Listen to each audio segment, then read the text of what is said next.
All right, everybody, welcome back to another episode of the Cash Flow Chronicles.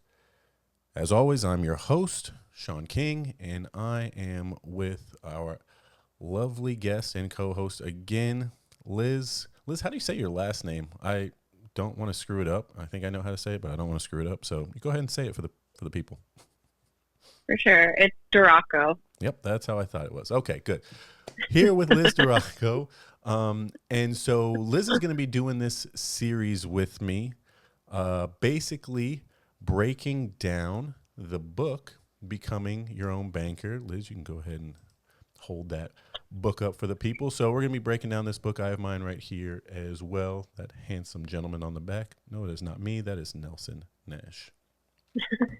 But we're going to be breaking this down chapter by chapter because both when I and Liz, I'm speaking for her in this case, read this, we're in our 30s.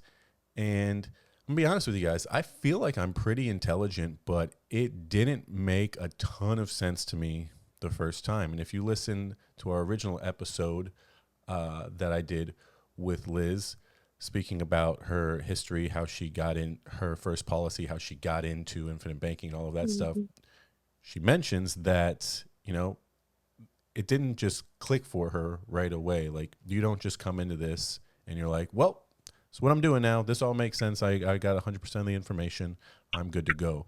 It doesn't mean you don't move forward because you're confident in what you do know, but this is a constant learning process. So we want to make sure that we're educating you along the way and helping you best understand the information because we always lead with education. So before we jump into everything, if this is your first time checking out the podcast or you haven't seen our full banking overview, please head on over to the website, legacylifeandretirement.com. Right there on the front page, you'll be able to check that video out to get a better understanding of what we'll be discussing today. And so, if you also don't have this book, Becoming Your Own Banker, go ahead and check in the notes of this description of this video. You'll be able to find a link there to Amazon. It is not an affiliate link. I do not get paid anything for telling you to get this book. I'm just telling you to get this book.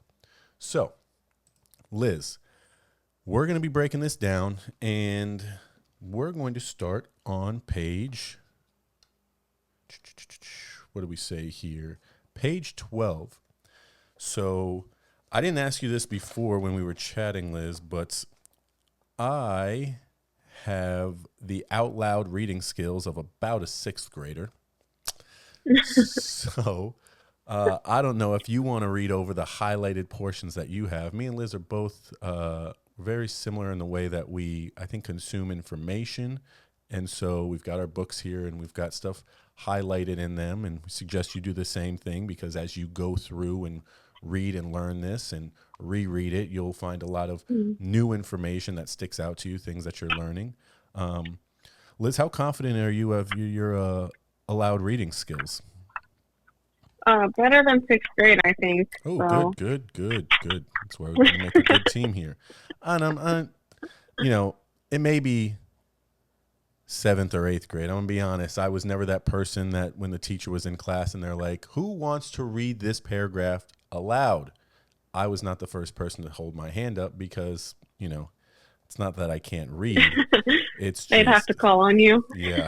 I mean, and she goes, "Hey, we'll come around in classroom. It's going to be you, then them, then them, then them." I knew it was going to come to me, and I knew what paragraph I was on. I'm not going to say I didn't read that paragraph 30 times in a row before it got to me, so I knew what was going to come up. But let's be honest, you ain't got to be a genius to do infinite banking. So if you guys are wondering, like, hey, this guy that's talking to me on this podcast doesn't seem that smart, you're right. You ain't got to be that smart to do infinite banking, but I'm doing infinite banking, and you might not True. be. So, maybe I got something on you.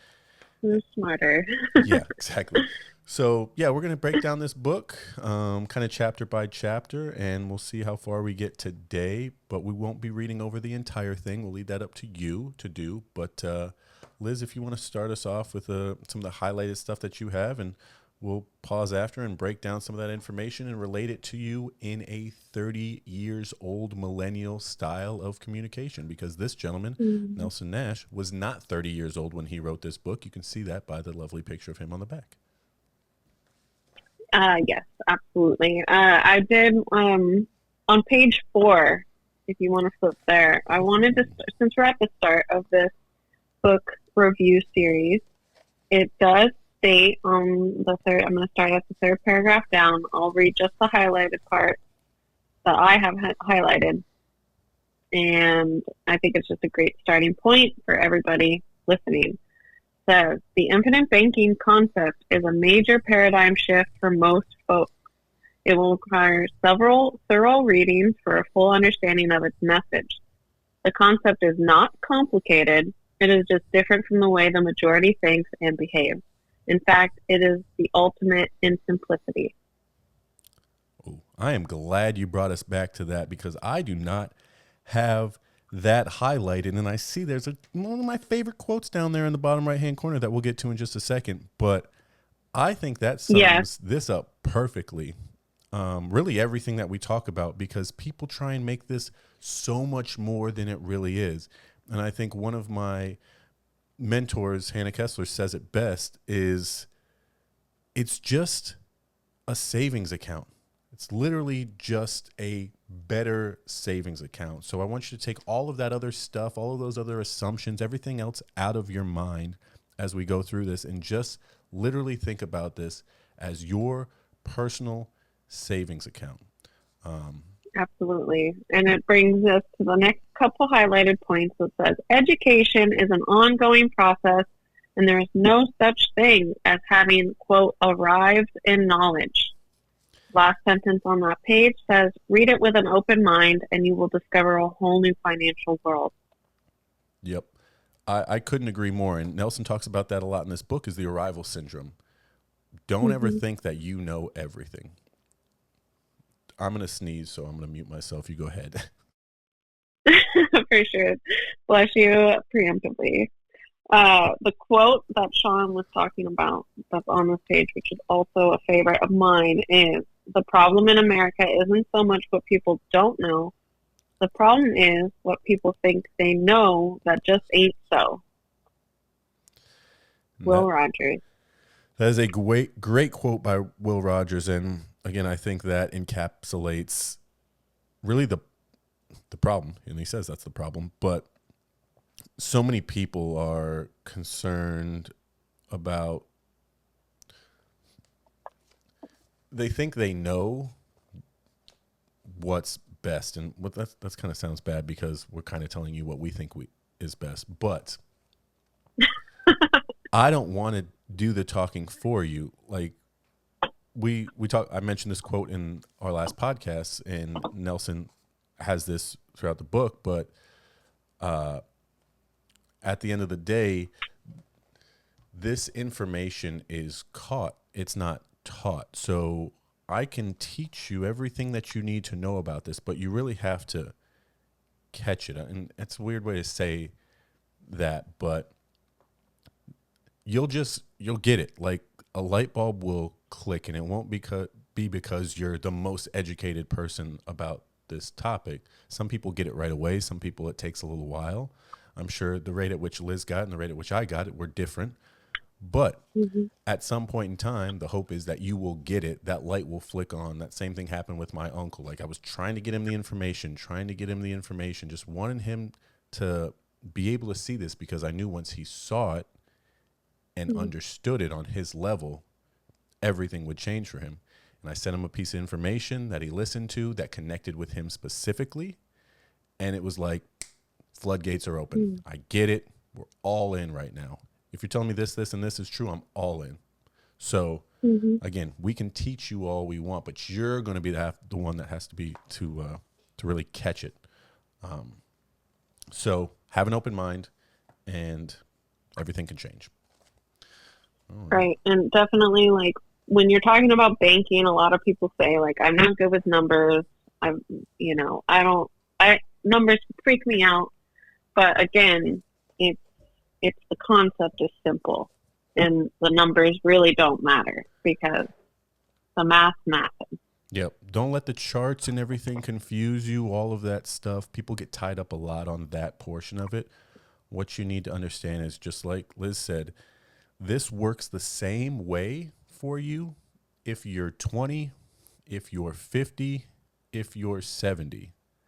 The banking process Mm-hmm. is all the same. There's other things that will change about this process, but the process of banking will always be the same. It's not going to be affected. So, glad you brought us back to that page. Super, super important.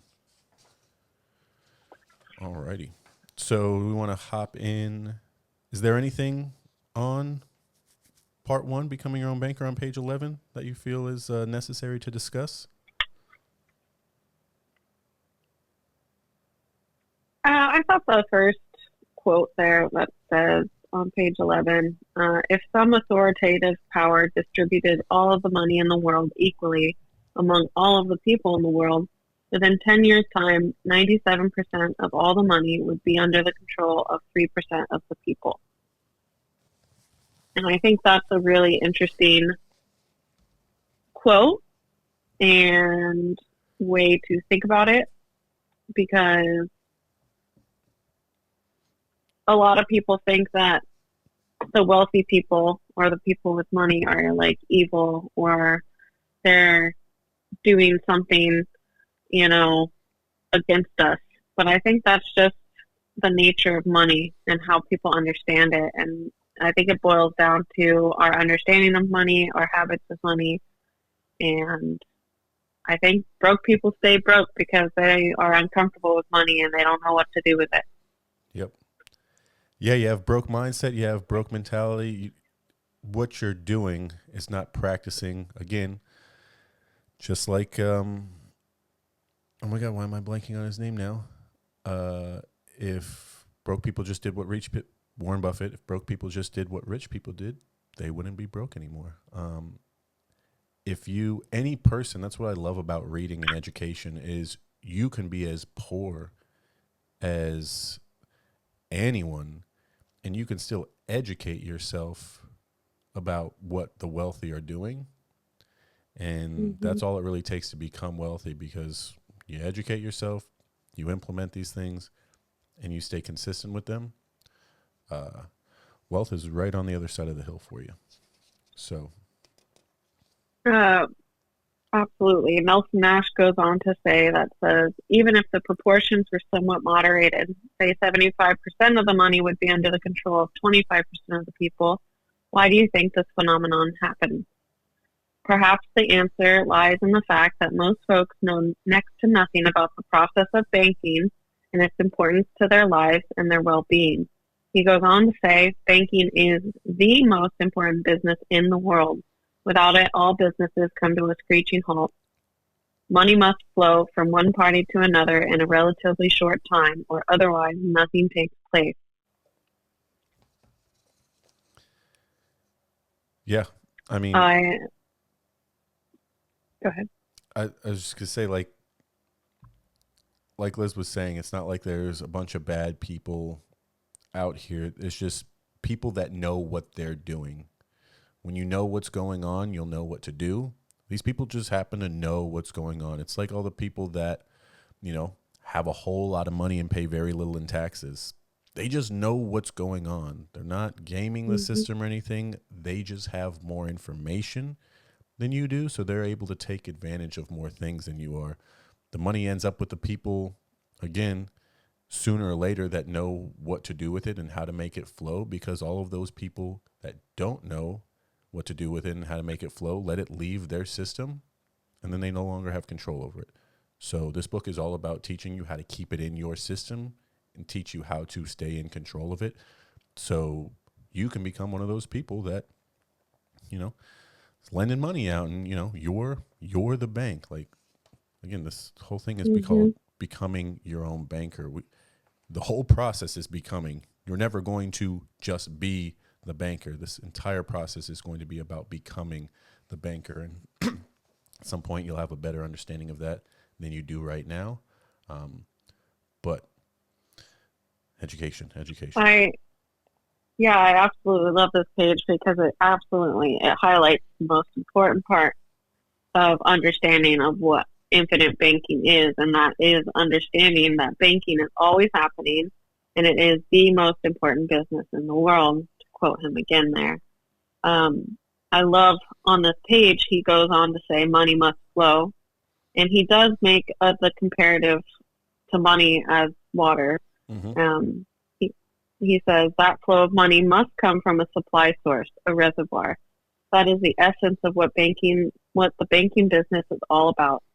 Someone or some organization has control of a pool of money that can and must flow at a cost to meet some need. And the need that he talks about a lot is the need of financing. We all finance things in our life every day for our entire life till the day we die. What do we call that here? The F word? Yeah, F it. Yep. Exactly. F it. Just going to finance it. Um, yeah. And again, once you start to just understand more of what's happening, things really start to make sense. And I mentioned that in the last episode that stagnant money is not doing anything for you. We want to make sure, and that's what you do as a bank. Like banks don't just bring money in and leave it there. Because if they did, the bank wouldn't be making any money. That's not how banks make money. You, I, everybody else goes and deposits their money into the bank on a regular basis, Friday, every other Friday, whatever it may be. And then that money sits there. The bank is no wealthier than they were before all of that money was in there. The bank makes money by moving your and my money. And so Mm-hmm. that's what we're going to teach you how to do, except we're going to remove the bank and put you in this situation, and you're going to be moving your money, and potentially you're going to be moving other people's money as well, OPM. And when you get that money moving, that money is going to be making you money. So, Yep, that's a lot of good information. absolutely. Understanding that money is either flowing to you or away from you. And it's all about setting up a system to have that money flowing to you mostly as it's flowing out from you. Yep, 100%. So anything else on that page before we move on to how this concept got started?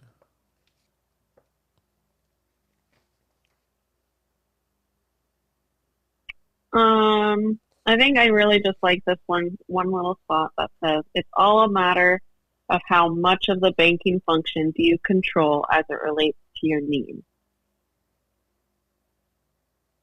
And I think that's a really key point to understand that idea of control in your life. Yeah, because you could control a little or you can control a lot. It's up to you. Right now, the normal person controls very little of the banking function in their life. Once you learn how to become the bank, I'm never going to say that you can control 100% of the banking function in your life, because as the way the country is set up right now, that's just not possible. Mm-hmm. There's still a need for banks. But if you're currently controlling 5% and we can teach you how to control 95%, do you think you're going to be in a better situation or worse with more control?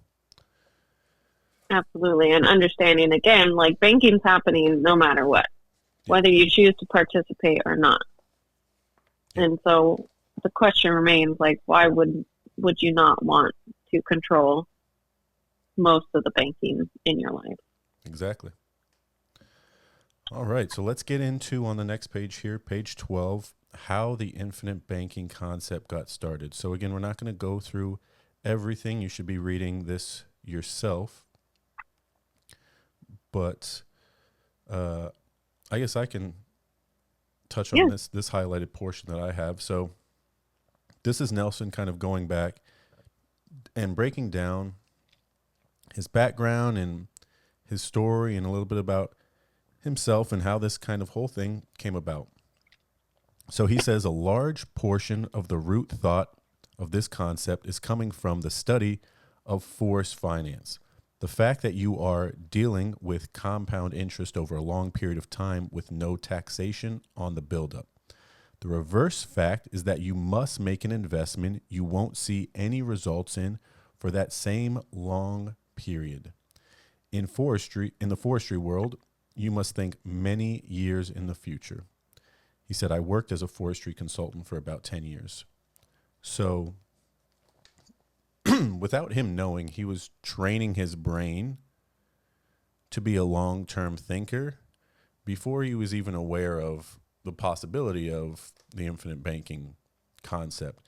And I think so many people today, literally almost everyone, and it's not your fault because this has been ingrained in you, have that microwave mentality, that drive-through mentality of like, I need this now. I want a meal and I want it within 15 seconds of me ordering it from this shiny sign up front here. The point I drive around this quarter loop of a circle and get up to this window. I want my food there and ready for me. What are you talking about? Mm-hmm. Make a meal at home. Does that take you 15 seconds? I mean, I don't even think you can essentially microwave anything in 15 seconds. But what he's talking about is thinking long term. That's what the entire infinite banking concept is about. We do not set these up for people if their thought is, you know what? I'm going to just do this for 2 or 3 years or 4 years. Like that's, nope, not going to work, buddy. We're not getting you a policy because that's not what this is about. It's about long-term thinking, just like it was in forestry. Tree's not going to grow. It's not bamboo. It's not going to grow overnight. It's going to take time, but all good things take time. Yeah, absolutely. Thinking long term is definitely something that is not natural for a lot of people, and I'm not really sure why. The time's going to pass no matter what. So building a strong foundation makes sense to me as somebody who knows, like, oh, okay, I want to take care of myself now, meaning I can still spend my money, but later I have this system that's been compounding and growing, creating this reservoir for me to flow from later. I think he mentions that. He says the fact that you're dealing with compound interest over a long period of time with no taxation on the buildup. Now, taxes are like one of the largest interrupters of you building, wealth. And so to think that you can put your money in a vehicle that's going to allow you to grow that money without it being taxed. I mean, you're saving yourself so much money, and yet so many people are putting their money into vehicles that are allowing them to defer taxes to a later date in which the tax rate will be unknown. But let's all be honest. If you were to ask the majority of people if taxes are going up or down, what would they say? They would say they're probably going up. Up. Yep. So again, little things like this will stand out to you and you'll be like, oh, that's interesting. And then as you keep going through this, you'll be like, oh, okay, this is making a lot more sense now. So what else in there do you have highlighted? I definitely, in our presentation with the save and spend presentation, the part where, you have a 2% tax and the amount of loss that creates on your wealth is devastating, really, for anybody. Yeah. If you guys haven't seen the save and spend system presentation yet, again, head on over to the website and check that out. But that is a prime point. You think a little 2%, like, oh, it's just 2%, it's nothing. Mm-hmm. We give you the play out of what that could do to something around $5 million, a 2% tax on that. And yeah, it'll make you upset to say the least. If I had $5 million and you told me, 2%, and then I found out what that 2% was going to be, it doesn't seem like 2%. Devastating, absolutely. I also have knowing how dividend paying life insurance works is an essential ingredient to it all. And I think that's when he's talking about his experience in the life insurance business for over 30 years. And so he was selling life insurance coming from a forestry background, and he kind of like puzzle pieced this together with his understanding of dividend paying whole life insurance, which is exactly the vehicle that we recommend is the best place to be putting your money for this concept to really flourish and grow for you. And I want to make a point on that because Hannah Kessler mentions this all the time. She's like, it just happens to be life insurance. Trust me, if it could be something else, if there was another vehicle that did all of these things, we'd be all about it. If it was like, she uses the example all the time of water bottles. She's like, if these water bottles did what this life insurance product could do, I'd be preaching about these water bottles. It just happens to be whole life insurance. I'm sorry. I apologize that it's something that you've heard bad things about, but that's what it is. So if you can't get over that fact, you're going to be stuck. But if you if you can put that in the back of your mind or get rid of everything that you thought you knew about it, believe me, this is the best vehicle out there. And he goes on and says, most people have a minimal understanding of the subject, including the home office personnel at insurance companies. That's strange, but very true. So again, whole life insurance has been around for a very long time, 200 years or so. Before the wars, the Great Depression, all of that stuff, people were utilizing whole life insurance. Not exactly the way that it's structured now. There's been some more benefits added to it that allow us to do some pretty incredible things. But at its very core and at its base, it was a way that people created and left behind wealth for families. So the people at these home offices, and again, I worked with a lot of these people because I was in insurance previously before knowing about this concept. They don't know anything about it either. So it's very important we work with mutual companies that not only know what we're doing, know about this concept, know how people are utilizing these policies, but they applaud it, they promote it, they love the idea because they understand what it's doing for people. And so they're all about it. So you definitely want to make sure that when doing business with a company, it's a company that likes infinite banking, likes what you're doing, because there's companies out there that won't really allow you to do this to the level that you want to do it, and you want to avoid those. Absolutely. And to highlight the point of working with somebody who practices themselves, is recognized by those insurance companies as an infinite banking practitioner. You want to set yourself up for success. I know Jonah talked about it once. Like, if you have an electrical problem at your house, you're not calling a plumber. Yep. Don't they have those commercials that, I don't know if it's like, I don't know who it is, some insurance company, but they're like, I thought you told me to call or I thought you told me you were going to call a professional. And they're like, I did call a professional. It's like, I don't know, Messi, the soccer player. Like, they're like all of these examples where they have like other people that are professionals. And you're like, no, we're trying to fix this problem. I didn't just say call a professional. I said, call the person that's professional in this field. Like, call the guy that can fix the toilet, not LeBron James. LeBron James ain't going to do nothing for my toilet. I know he's a professional, but he's not a professional toilet fixer. So let's get the plumber. No, he's not. So you need to get with the right people. All right. I really like this page because it does talk about an interest problem, meaning the amount of interest that we pay every year. And it also is devastating. And I think a lot of people don't really fully realize the amount of interest that we have to pay to third-party banks, and that's where they make their money. Another reason why you want to control the banking function, because you're recapturing that interest into your own ecosystem. Yep. And Nelson's got that great quote here. So, you know, he's talking about, where is it here? You either borrow money and pay interest, or you use your money and give up the interest that you could have earned. Like, that's what it is. There's only two things that are happening, two scenarios in which your money can go in and go out. And we can teach you how to recapture that interest, because it's all about opportunity cost and loss. Like, if I'm spending my dollars, if I have $100 and I go and spend that $100, I think we can agree that I can never spend that $100 again. That's never doing anything else for me. I guess it depends on what type of vehicle I put it in, if I put it in investment, whatever. But if I go and I spend it, it's gone. Never use it again. With this concept, we can teach you how to spend that $100 and also save that $100 so it's still working for you for the rest of your life.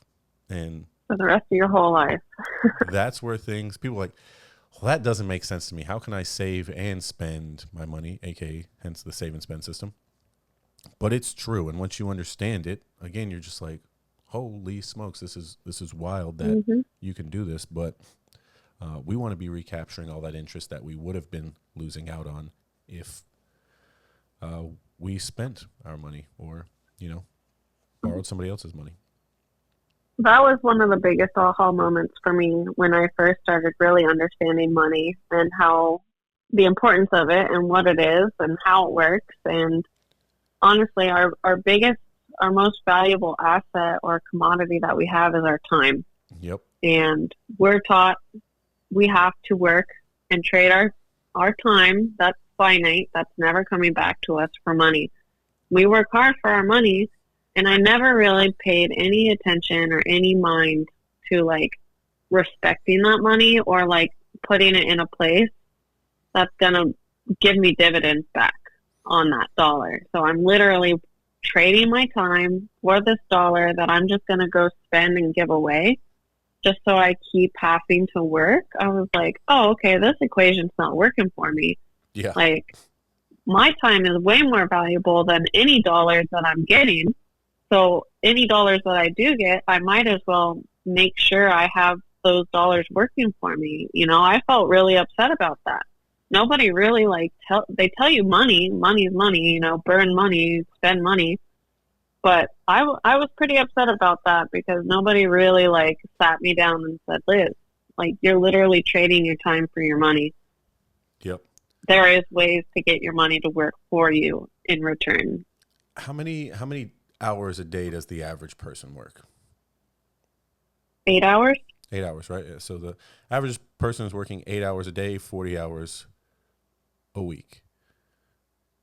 If we could show you how your money could be working for you 24 hours a day, 7 days a week, don't you think that your money could be making you more money than you could be making yourself at some point? I mean, if your money's working while you're eating, sleeping, on vacation, working, doing everything, then you're going to be in a spot where sooner or later that small amount of money that was making you money before is now a large amount of money that's making you money.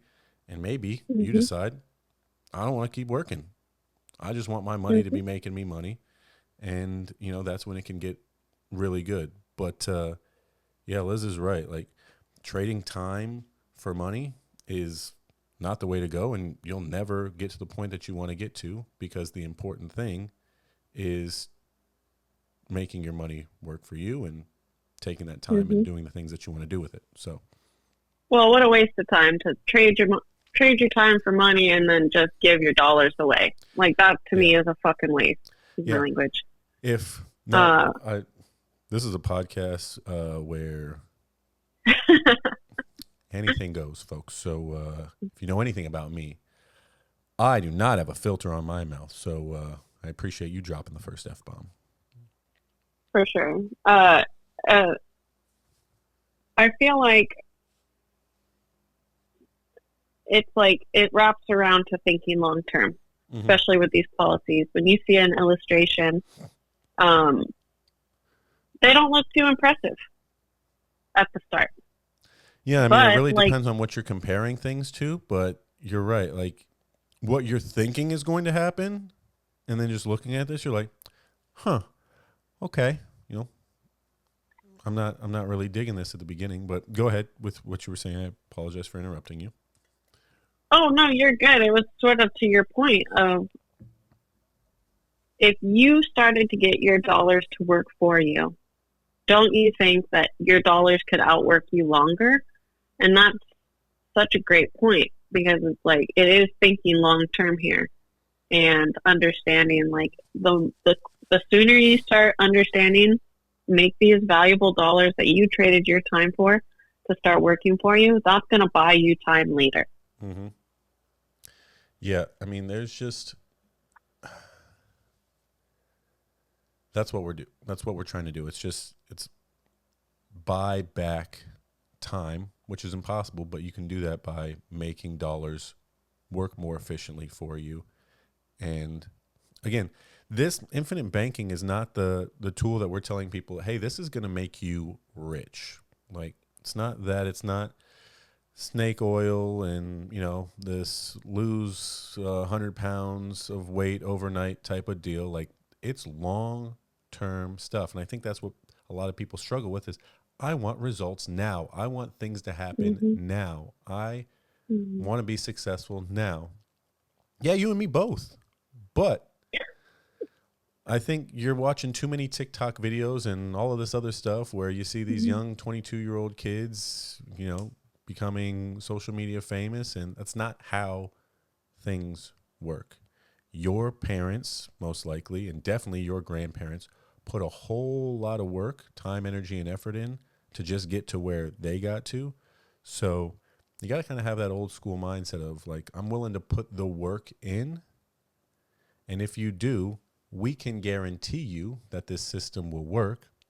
And then once we teach you how to bank with your system, everything's only going to get expedited. If you're like, hey, this maybe is not moving fast enough for me. Cool. Let's teach you how to bank more. The more you bank, the more you make.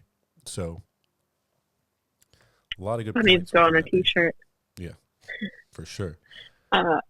Absolutely. It's like comes down to discipline. That's something that I make very clear with my clients is this is on you. Like how efficient the system works comes down to your discipline and your open-mindedness to continue learning and like really like show up for yourself. Yeah. Yeah, because if you've got problems with spending and credit cards and you're undisciplined, like Liz said, like, again, this is not a fix everything type of deal. Like, you have to be willing to put the work in to change just a few things. Again, we're just adding one more step to your system, but this is not going to help somebody who is bad with their money get better with their money. That's going to be on you. Now, it can help somebody who's in a massive amount of debt get out of debt faster and build cash flowing assets and, make sure that they have a legacy that they're going to leave behind. But it's not going to teach you how to be better with your money. That's something that you're going to have to learn along the way and maybe cut up that piece of plastic or put that stuff down if you have real bad spending habits. I think this ties in really nicely to the end of page 13. He goes on to share more stories about kind of where he was financially and like his hardship that he went through. And then he was praying about it, and he was a very religious man, huge heart. And he was praying about it, trying to figure out a solution to where he had found himself. And with his forestry background and his 30 years in life insurance, the answer became clear to him, and that's kind of how he coined this. Well, again, understanding exactly how whole life insurance works, dividend paying whole life insurance works. He goes on to say here, the principles are the same, maybe you found yourself in such a financial prison, or maybe you want to develop a system that will keep you out of a financial prison. Maybe yours is smaller or greater. Whatever, the principles are the same and they will serve you well. It requires understanding and it requires discipline to implement the idea, but it can change your life dramatically, even beyond your fondest dreams. Yeah, I mean, the system is only measured by the person, really. We've seen this do unbelievable things for people. It helped me get out of my, my debt, my student debts, my credit card debts, and then start capitalizing my system. One of our mentors and the gentleman that's been doing this for 16, 17 years now, Brent Kessler, sorry. had almost $1 million in debt at the time that he saw this, and it took him a little while to like come around to the idea. There was other people in his circle. He was a chiropractor, other people in his circle that started doing it before him, and he came back to their local annual meetup and they told him, oh my gosh, we're doing this, it's been a huge help for my life. And he's like, well, all of these people are telling me they can't be pulling a fast one over on me. Maybe I should try and do it. And within 39 months, he got himself out of just under $1 million in debt by adding one step, this step, paying himself first, letting the money touch his system first into his process. And now the man is extremely successful. He's no longer a chiropractor. He teaches people about infinite banking, of course. Why wouldn't you? But again, it doesn't matter the size of the mountain. Yep. If you do this correctly, if you play good banker, if you practice infinite banking like it's supposed to be practiced, it's got the answers are right there for you. And that's what this book is all about. It's not a sales tool. He says that in here. It's not something for agents to try and use to convince people that infinite banking is the way.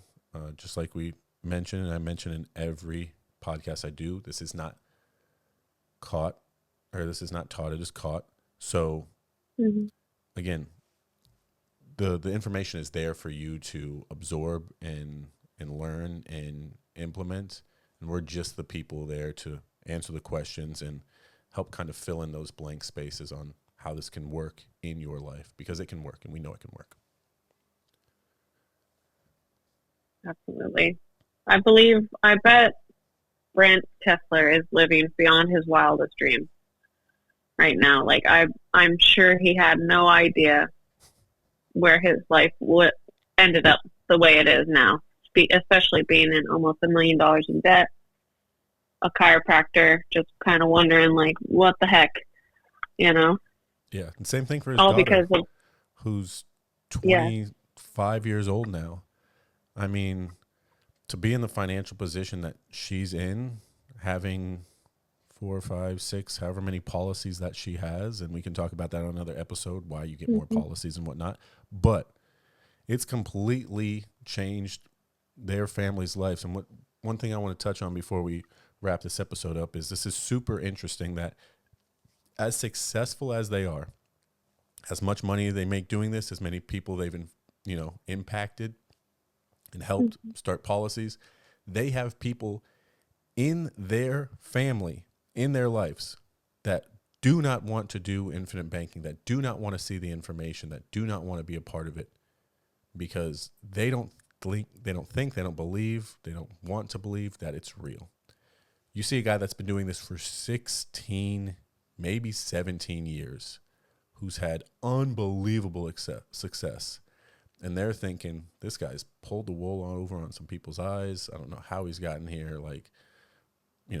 We're just going to let him do his thing, which is crazy to me. But that just goes to show you, doesn't matter how successful you are, like, people have their beliefs about things, and it's not our job to convince them to do so. I know that one of our mentors, Jonah and Jadu, have a brother. They've been doing this for 9 to 10 years. They have a brother that doesn't do it, that won't take a look at the information. Again, that's not up for us, the people providing the information, to decide. It's really just we present it and you run with it if it makes sense to you. We believe it is for everybody, but obviously, that decision falls to you. Absolutely. So yeah, I love the idea of being able to teach this to your kids, because it literally changes the whole trajectory of your family line. And I mean, if I ever have kids, I'm certainly going to teach them that, and I'll be able to be on my deathbed at peace knowing, not only is my death benefit going to somebody who's going to continue banking with it, but my kids and my grandkids are set up for whatever this world is going to throw at them. Yeah, because we have no idea what's coming. And people are always concerned about presidency, this, what about that, all of this other stuff. Well, you can be reassured that life insurance companies have been through it all, and they are the most stable companies out there. Tier 1 asset is life insurance. That's why your bank, my bank, everybody else's bank all across the country all have their money in life insurance. You can look that stuff up, bankrate.com. But they know something. And if they know something, that means that we should be more aware, more focused in on what they're doing, because they're the people that are making all the money. So we're at that 45-minute mark. You did just mention children. I do want to let people know that you can go on Amazon and purchase a book called Beaver Banker. It's infinite banking for children. It helps them understand on a very, on a level that they're able to consume and absorb. I think it's for ages like, 5 through 10 or something like that. But again, if you yourself personally want to maybe understand it on a child's level, then get that book and read it yourself. It could be good for adults. So I already told you guys I have the reading aloud skills of a 7th grader maybe. So, we all got to start at our own place, but whatever helps you get the information and understand it. But we appreciate you guys listening in. Hopefully this provided you with some value. Again, we'll be running through this book to help you understand the, just the things that we think might go over your head, or that we missed the first time, or that we think could bring value to you while reading through this, so you can really start to sit with your thoughts and have some time to think like, hey, what is this about? And is this something that myself, my family, and my future generations to come could really benefit from? But Liz, I appreciate you. Again, another episode in the books, and we'll be back with the next portion of this, which will be essentially the grocery store example, a famous grocery store example. So you hear Liz talking about don't steal the peas. You'll get to learn all about what that means on the next episode of the BYOB book review. Anything else? No, that's great. Thank you so much for letting me be part of this. Of course. As always, folks, we appreciate your time. Remember that the information is free, but the knowledge is priceless. So you want to book that free cash consultation, head on over to the website. Let's chat. Until next time, peace. Welcome to the Cash Flow Chronicles, where we're redefining wealth and overcoming obstacles. Infinite banking, yeah, we control our cash. We put our money to work, so we know it's gonna last. Cash flow is king, best believe we'll teach you the way. Invest in your future, there's no time like today. Tune in, rise up, elevate your game. Financial freedom is possible, and it's yours to claim.